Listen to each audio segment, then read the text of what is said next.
When my parents said they wanted to adopt Lisa, I knew the show was about to start. On my birthday, she'd say stuff like, "It's nice Mina has her real parents to celebrate with. Mine are gone." When I got into a relationship, she'd remark, "Well, Mina's got money, so it's understandable he'd choose her." Not like me, relying on others. Just like that, my parents and boyfriend turned against me. Right before I died in the car accident, I heard her saying, "Mina was only in an accident, but my coming-of-age ceremony happens only once." When I opened my eyes again, there was Lisa stepping carefully into the house. I smiled. Ready for round two? Last time Lisa really screwed me over. I was supposed to be my parents' only daughter, their little princess. But Lisa, having lost her parents, played the innocent orphan convincingly enough to win my parents' compassion and waltz right in. Her obvious acts fooled everyone around me. On the day I died in that accident, the whole family and my boyfriend ignored my body and used my money to throw her a lavish coming-of-age party. The rage almost tore my soul apart. Now, with eyes wide open, I saw Lisa again, clutching a shabby little bag, timidly standing at the door. This scene felt too familiar. It was the first day Lisa was adopted. Sure enough, she repeated the same words. "Uncle, Auntie, can I really come in? I've never been to such a nice place." Her dad was my dad's old buddy. They hadn't seen each other for years, but the bond was still there. So when my dad saw his buddy's daughter had become an orphan, all pitiful and sad, he couldn't help but take her in. "Of course you can, this is your home now." She quietly changed her shoes and sat beside me, playing the humble role perfectly. This must be Mina. As beautiful as a princess, just like Uncle and Auntie said. This time I didn't chat like last life or comfort her, telling her she'd have whatever I had. Just like I expected, her eyes darkened. "But my family is so poor. I never wore such nice clothes or had such pretty hair ties." A rerun of her old tricks. As for my parents, their sympathy overflowed. "Mina, give her a few pretty dresses, will you? We bought you so many anyway. And hair ties too." Last time I felt bad for her and didn't see this as manipulation. I honestly took care of her, giving her everything I could. But in this lifetime, I'm not going to be that naive. I shot back without hesitation. Why should it matter to me if she doesn't have pretty dresses? She's not a beggar. I don't have to give her anything. My parents froze, baffled by my sudden rebellion from the obedient daughter they knew. Lisa suddenly had a shimmer in her eyes. I don't need dresses. It doesn't matter what I wear. Having a home is good enough. Just hope my sister doesn't hate me so I can have a place to sleep. I gave her a once-over and didn't hold back. When did I say I hated you? Or that you couldn't stay here? Are you trying to make my parents misunderstand me?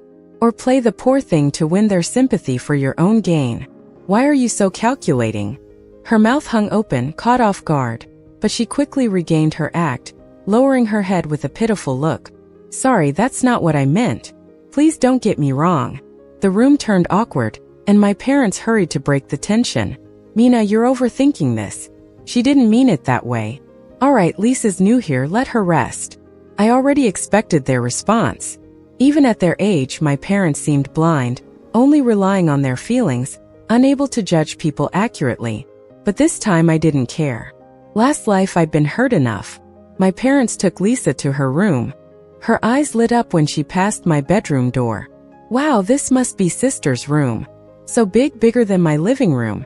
My sis is so lucky, unlike me, always crammed with mom in a single room." Hearing this, my mom teared up, turning to me. "Mina, why don't you give her your room? After all, I stood up, stopping her. "After all what?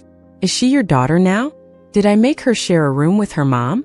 Is it my fault her family is poor?"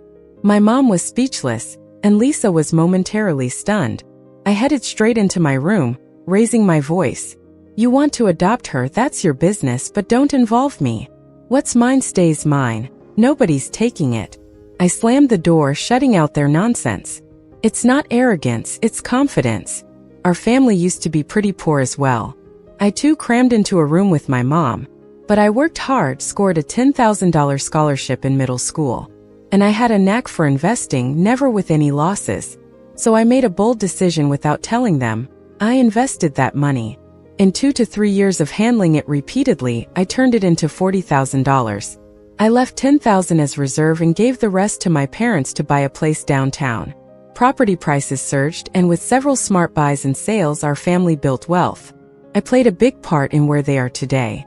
So using my comfort to appease their sympathy for Lisa is not something I can accept. At dinner, Lisa tried her tricks again. Wow, this fish looks just so good. I never had such delicious fish before. The stuff my sister likes is just different. I only had shrimps during New Year. Not really used to it. But my sister is born as a princess, unlike me. I snorted, pushing away the bowl in front of her. I've never had fish this good. Better eat as much as I can while it's free. Free food and drink days are rare. If you really can't get used to it, then just don't eat. Eating a lot and whining, what's that about? I don't know if I'm a princess, but you're definitely not one. What kind of princess acts like a sour lemon? Oozing negativity. Lisa, with tears in her eyes, bit her lip and looked at my parents. My parents cleared their throats awkwardly. Mina, that was too much. I sneered. Don't tell me you can't see through her act. She's as flashy as a peacock, and you guys are just picking up her feathers. My parents held their breath. Mina, go to your room and reflect on your behavior. Reflect on my behavior? Goes in one ear and out the other. I kept eating. I didn't do anything wrong, so what am I reflecting on? If she keeps acting like this, I'll lock her in a closet until she reflects. Maybe it was my tone, but the other three at the table went silent for a while. After the meal, I went to my room, pulled out my phone and checked the stock market. Seeing the red line made me oddly happy. Suddenly I remembered that it should be time for the second test of junior year. I called my best friend. Judy, can I come over to study? Her parents aren't home often, so we usually do homework there. The house is too chaotic and I can't neglect my studies. Sure, come on over. She laughed. My timing was perfect. Once at her house, I realized just how perfect. They must have been having a get-together. The living room was full of classmates. Naturally, Lucas was there too. My boyfriend, who was as dumb as my parents, completely fooled by Lisa. Seeing me, he came running, all concerned. Why didn't you answer your phone earlier? Was the walk here too hot? I got you a drink. He tried to hand me the drink, but I brushed it off. He stood there looking puzzled as I went to the bedroom to study. Judy came in, bursting with curiosity. What's up with you and Lucas? Why are you ignoring him? What did our charming Alden do to upset our rich young lady this time? What did he do wrong? Plenty. He gave Lisa the notebook I spent a year working on, ditched me on Valentine's to bring her an umbrella, used my money to buy her gifts, even celebrated her birthday while I was on my deathbed. Too many to count. This time around, I just want to cut him off. Judy wouldn't let it drop. Then we heard a knock. She went to check it out. Seconds later, it was quiet. Then a timid voice came through.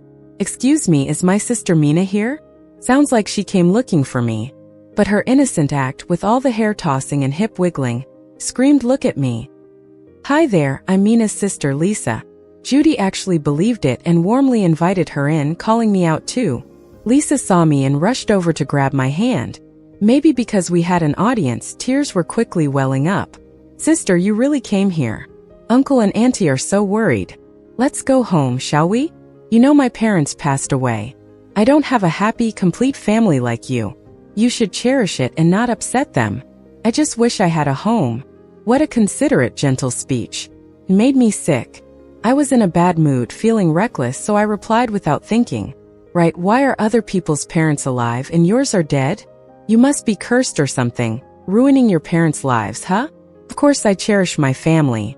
No room here for freeloaders. The room went silent, everyone staring at me, confused as to why I'd say such a cruel thing to someone who appeared so pitiful. What they couldn't know was how this seemingly innocent girl had, during a fire, pushed her own parents into the flames just so she'd be rescued first. It's something I only learned after I died. The more evil someone is, the better they are at pretending. Like now, tears streamed down her face. Sister, even if you hate me, don't insult my parents. I rolled my eyes. Who's insulting them? I'm not the one dragging their memory out for sympathy points. She looked stunned, unsure how to respond. Judy realized something was off and quickly separated us.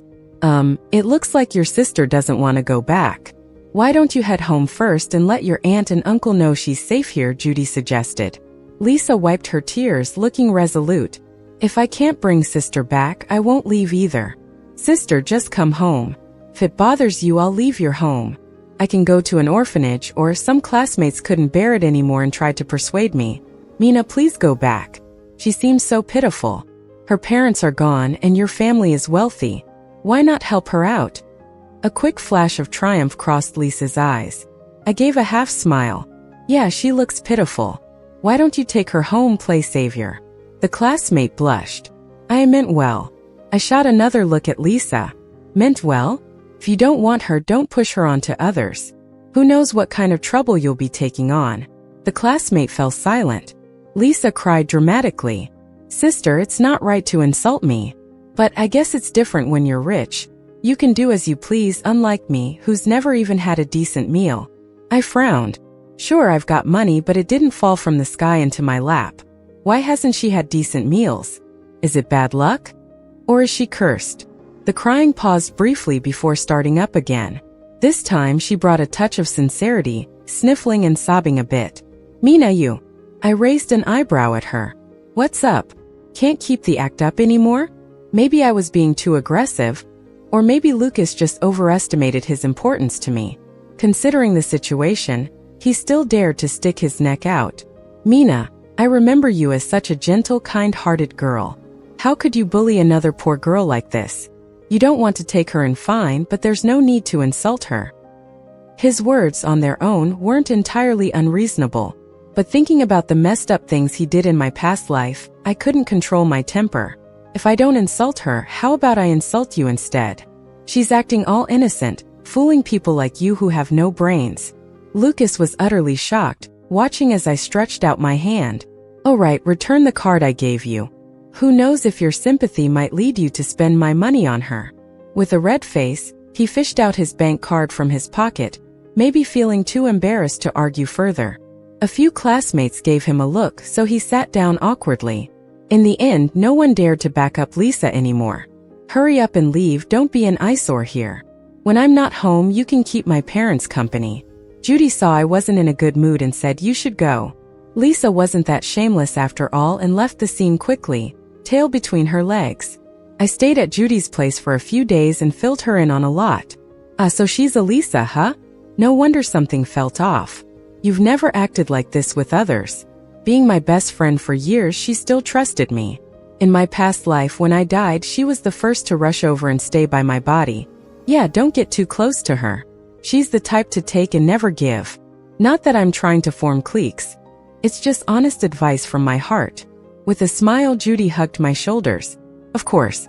Who'd want to hang out with Lisa anyway?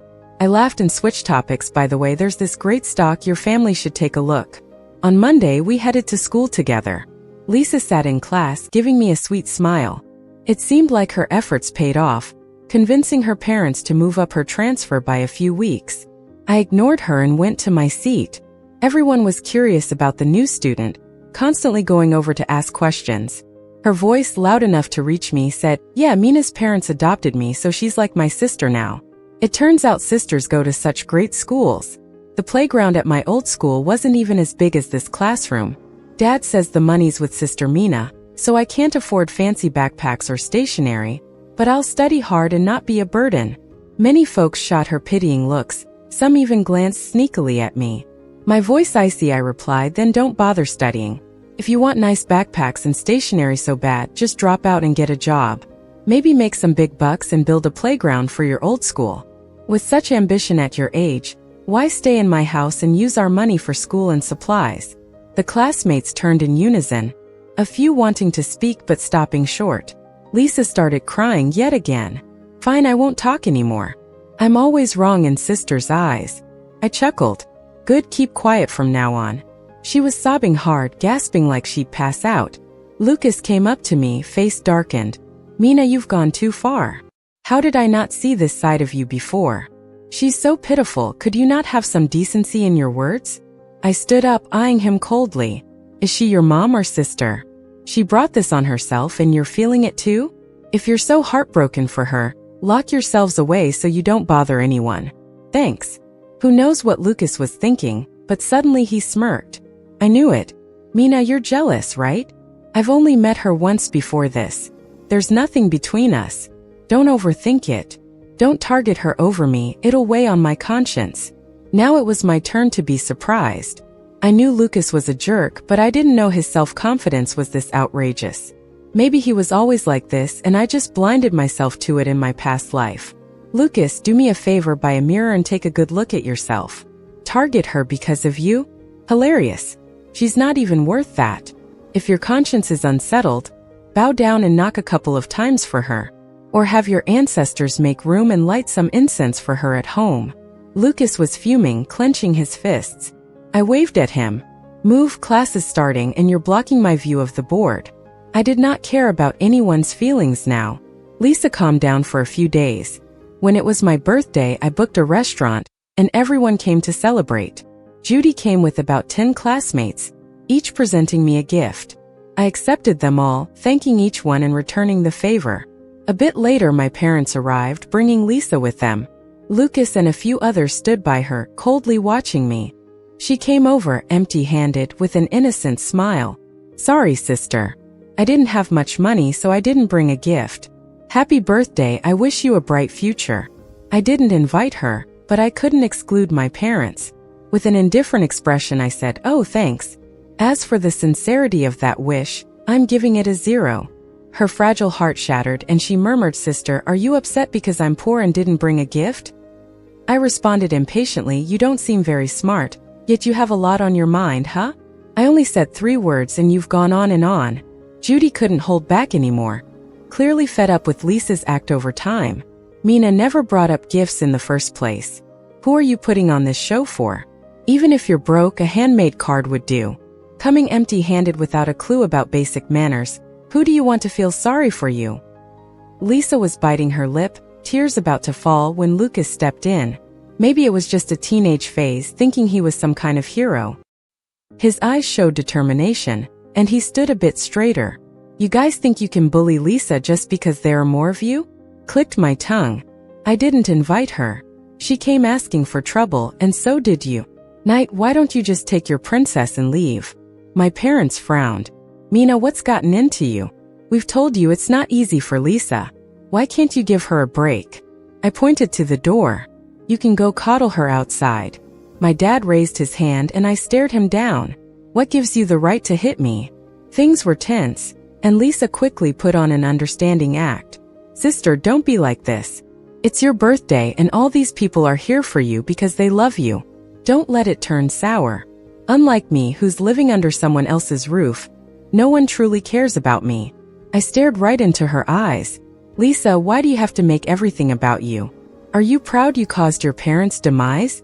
Is that why you flaunt it? This time Lisa genuinely cried. She never got the upper hand with me, yet she kept trying. Honestly, if I insulted her now, I would worry she might actually enjoy it. My parents looked at me coldly, shaking their heads. You've really let us down. Let's go, Lisa. Lucas gave me a look full of disdain. How long do you think you can act so arrogant? They all left, taking their followers with them. Judy comforted me, don't worry. Uncle and Aunt and Lucas will see Lisa's true colors eventually. They'll stand by you. Maybe one day they will, but whether they do or not doesn't matter to me anymore. The birthday party was a blast. We played games, ate good food, made wishes, all recorded and posted online. The next day, entering the classroom, I saw Lisa scrolling through my posts, gazing dreamily at Lucas. My sister's birthday party looked so fun. I wish I could have a party like that someday. Lucas clenched his fist. Don't worry. I'll throw you an even bigger party. I smirked. Guess she'll have to wait till her 80th birthday for something grand. Lucas's family isn't well off. He's just a regular high school kid who can barely cover his own expenses. He used to always ask me for money. I spoiled him, letting him wear name brands and make everyone think he's wealthier than he is. Now he's completely lost sight of reality, promising the moon with no way to deliver. Guess he's never been stuck with the likes of Lisa before. 10 minutes later, class started. The midterm scores came out and I was still top of the class. The school hands out a $2,000 scholarship to the top 3. It's been the rule since its founding. After class, Lisa sighed dramatically, what a shame I'm 4th. If I'd gotten the scholarship, I wouldn't need Uncle and Aunt to cover my living costs next month. My sister doesn't care about money. Maybe she won't mind giving up her scholarship? Lucas, looking all noble, turned to me. Mina, you don't need that money. Why not do something nice and let her have it? I looked at him in surprise. I missed the memo. Did you become Buddha while I wasn't looking? I might not need the money, but the school only awards it to the top 3. What a pity, huh?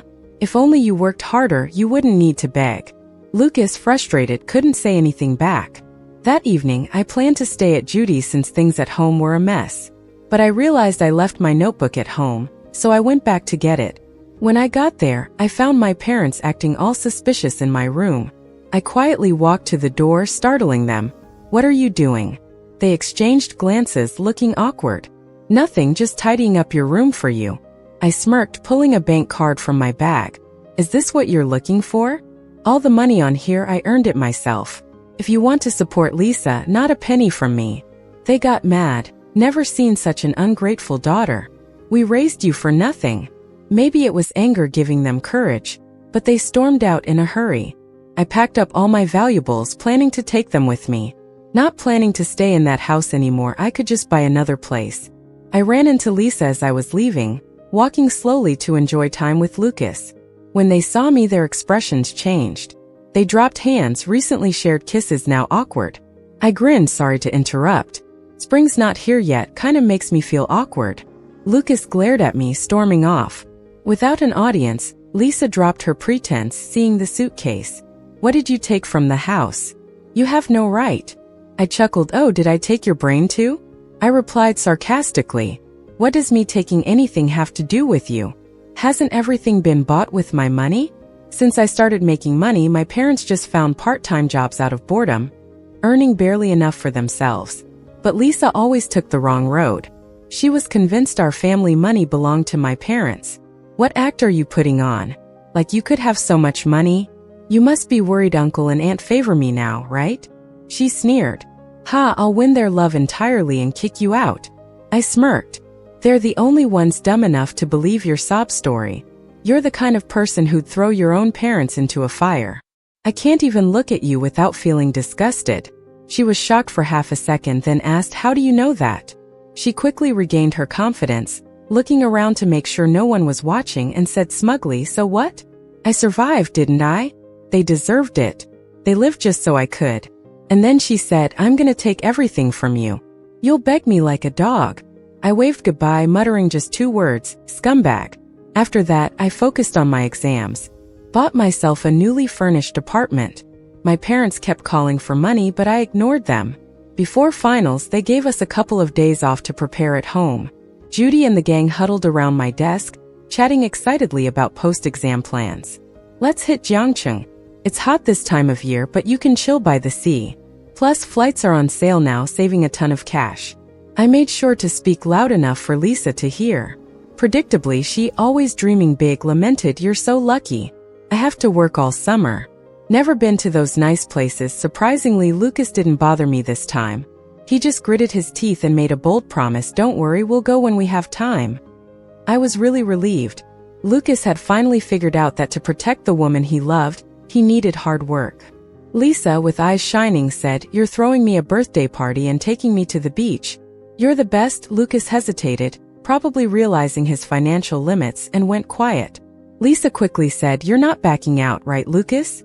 Reluctantly, he responded, I'll figure something out. I stood up, stretched, and told Judy, pack your things. We probably won't be back in the classroom. Another classmate warned, don't leave anything behind. I heard they'll turn off the cameras. After checking our belongings, we all headed out. I intentionally left my wallet behind, with just some spare change and a bank card I took back from Lucas unaltered. After the finals, Lisa hugged Lucas excitedly outside the exam hall. You're the best. Lucas looked away when he saw me. I walked past them with a slight smirk. The trap was set. Lucas got picked up by the police, with his parents tagging along. Ashamed he couldn't meet my eyes. The officer told me my wallet was found at his place, with records of him booking flights, hotels, and tickets on his phone. In just a few days, he splurged on pricey clothes and some fancy dresses for Lisa. The school cameras also caught him stealing. I was asked if I wanted to press charges.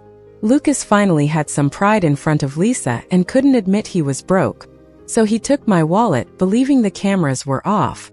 He knew my personality well since I'd lost my wallet before. His greed got the better of him. Desperately, he pleaded, "Mina, I acted impulsively.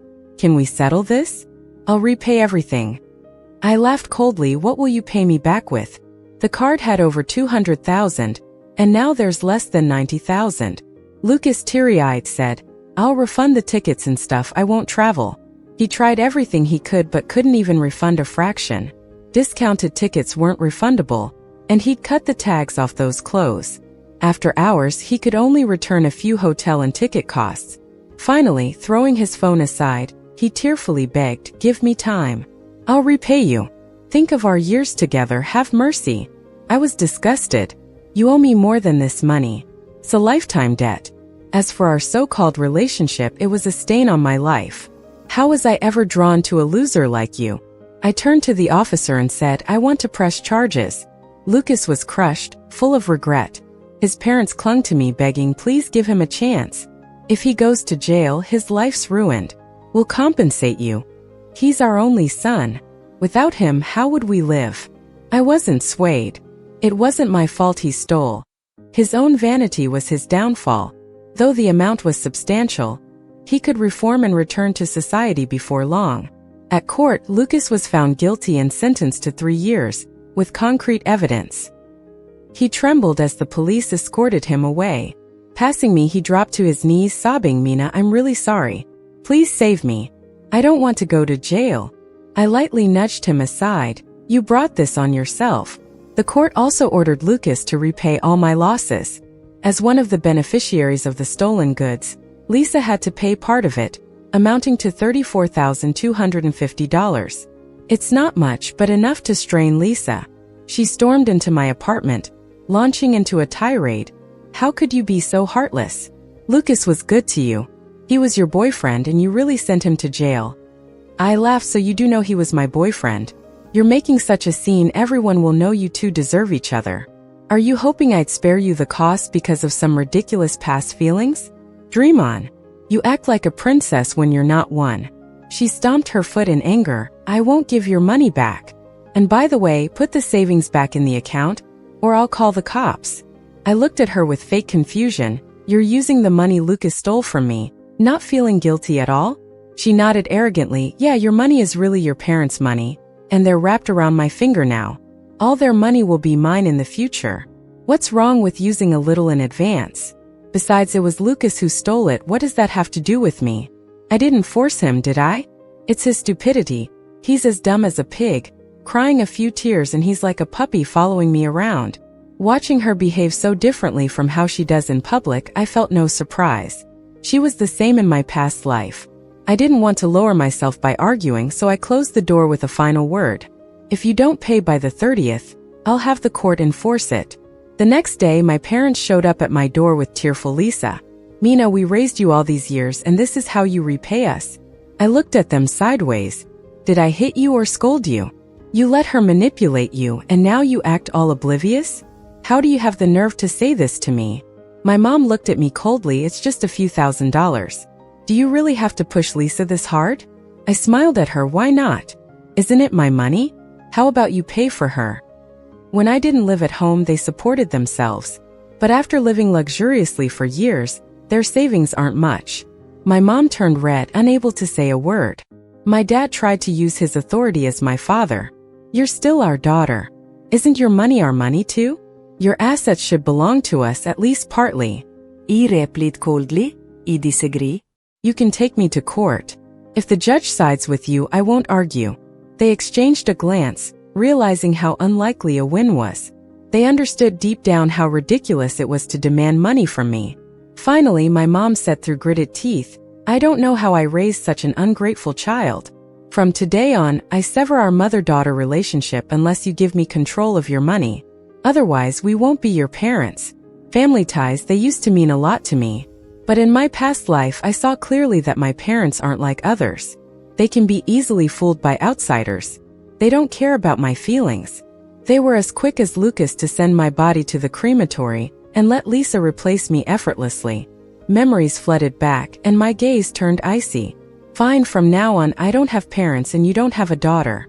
They stood stunned, not expecting my easy agreement. But what's said can't be unsaid. They left, devastated. As Lisa went away, she almost pranced with glee. She was sure she would become the only girl in the house. Lisa, your tough times are coming. I smiled. Only 3 days till the 30th. Since I'm no longer Bob and Mary's daughter, there's no need for soft-heartedness. I contacted a real estate company and sold the villa they lived in.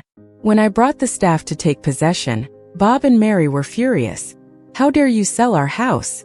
I calmly replied, because it's under my name. Is that enough reason? They watched us sign the contract, while Lisa shouted non-stop. Uncle, Auntie, you can't let her sell the house. Where would I live then? Isn't this your house? Mary glared at me. Do you have to be so heartless? Bob fumed. If only we hadn't put the house in her name. I signed the last piece of the document and looked at them. I paid for this house, so I have the right to do what I want. It's still early. Pack up and move out. They glared, but I didn't care. On the 30th, court officials came with me for enforcement, as well as the real estate company staff, to evict them from Bob's house. Initially, they refused to compensate. But under pressure, they feared criminal charges and reluctantly paid up. The real estate staff booted them out before they could pack anything properly, leaving belongings scattered everywhere. They stood outside the locked door sobbing. This ungrateful brat. Should have gotten rid of her when we had the chance. Lisa cried out of tune. Uncle, Auntie, are you just going to let her take everything? She's supposed to give you all her cash. Maybe out of desperation, Bob bit the bullet. Let's take her to court. This case was a no-brainer. I'm an adult with full control of my finances. They couldn't get a single penny, plus they had to cover my legal fees. Thousands more landed in my hands. Bob begrudgingly cursed, my own daughter isn't as nice as a niece. What did I do to deserve this? I laughed until tears came out, then pulled out my phone to show them 2 videos. The first was filmed outside the villa, where Lisa arrogantly talked at me. I see you noticed Uncle and Auntie's favoritism shifted toward me, and now you're panicking, right? Well, I'll completely win them over and kick you out. What does it matter? I'm thriving, aren't I? They serve their purpose for me, and I'll take everything you have. I'll make you beg like a dog. The second video was at the apartment's entrance, where Lisa ranted madly, yeah, your money is your parents' money, but now they're wrapped around my finger and all of their future money will go to me. What's wrong with using a little in advance? 7 anyway, that money was all stolen by Lucas. What's it got to do with me? Did I force him to steal? I didn't. He's just dumb as a pig. I shed a few tears and he's all over me like a puppy. Her tone dragged out. With that, I'm the smartest attitude clear as day. Bob and Mary stared at Lisa, eyes wide. Lisa looked at me, eyes wide. You recorded that. I ignored her, looking at Bob and Mary. You guys are just like 2 puppies. Bob yelled and slapped Lisa across the face. How are you this messed up at such a young age? You've ruined your parents, you're just a gold digger. And you've messed with our family. Mary, outraged, slapped her too. You've destroyed my whole family. Lisa started crying, more dramatically than ever, stomping and going crazy. Bob grabbed her by the collar, picked her up and threw her out. You've hurt us so much. And you still have the nerve to act up? Mary coldly remarked, you have to pay us back every penny we covered for you.